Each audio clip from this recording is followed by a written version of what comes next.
It's 8:30. Good morning. I'm Ian Crouch with Hunter News. A man and his two young daughters have somehow managed to avoid being seriously injured after coming to the aid of a 40-year-old woman being attacked by two dogs at Medford. Donald McInnes and his two girls, aged 8 and 16, thought nothing of their own safety as they rushed to help the woman who was out walking her own dog along Chelmsford Drive Park on Monday. She's since undergone plastic surgery on her nose and remains in hospital along with another man who was also mauled.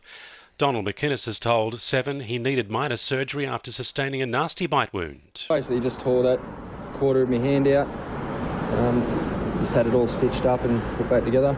The dogs have been impounded and police are likely to issue a fine to the owner of the most aggressive of the two bull mastiffs. Organisers of the V8 Supercars race in Newcastle have unveiled a map showing changes to streets in the city's East End. Wharf Road and Parnell Road will be widened as part of the street circuit, while a new road will go through Nobby's Reserve and paving will be laid along 100 metres of Foreshore Park to connect two existing car parks to make way for the pits. Meanwhile, a report has found the race won't have any adverse impact on the heritage of the East End and could even enhance the area. It's emerged Newcastle City Council has forked out $83,000 on overseas travel for councillors to attend meetings and conferences during the current term. It's prompted Liberal councillor Brad Luke to question the costs, saying councillors should pay their own way, adding there's no direct benefit for the community. However, Labor councillor Declan Clausen has accused councillor Luke of being a hypocrite after his trip to the Future Cities study tour in the US with former General Manager Kent Goldthorpe cost ratepayers more than $30,000, even though Brad Luke paid for his airfares and conference registration. With grey-headed flying fox colony numbers increasing dramatically on Adelaide Street and Raymond Terrace, Port Stephens Council is developing a management plan to educate residents about the importance of the animals. The flying foxes are protected under federal and state legislation because they help with pollinating and spreading seeds of native flora, including endangered plant species. Council's Natural Resources Coordinator Les Seddon says the aim of the management plan is to cooperate with residents affected by the animals. Basically, we just want to work with people affected by the impact of the flying foxes, and part of that is educating the public about the important role that the flying foxes play in maintaining the natural environment around the hunter. The state government says shark spotting programs along the coast, including the Hunter, have saved people from shark attacks over the summer season. The drone trial cited 46 potentially dangerous sharks, while helicopter sweeps reported 525 sharks.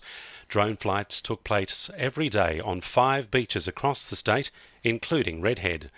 And the Newcastle Syndicate, which won $10 million in Oz Lotto last week, has officially claimed their prize after the registered ticket holder returned from overseas. The 9 friends who called their syndicate the 10 Tenors is made up of retired and working men in their 50s and 60s. They'll each pocket just over $1.1 million. Sport for our sponsor, PRD Nationwide East Maitland. Brendan Elliott has been named as the replacement for injured fullback Dylan Fithian ahead of this weekend's clash with the Gold Coast Titans. Coach Nathan Brown feels the inconsistency of the Knights' gameplay last weekend was their downfall. He says they were in control for the first 20 minutes and then they weren't before they finished the game getting back to the front, but it wasn't enough. Well, we weren't good enough to close the game out, so look, there is plenty of positives, but there's also some areas where we need to get better. Meanwhile, after a standout performance with the Knights against the New Zealand Warriors last weekend, Mitch Barnett is set to sign a new 3-year deal with the team by the end of the week.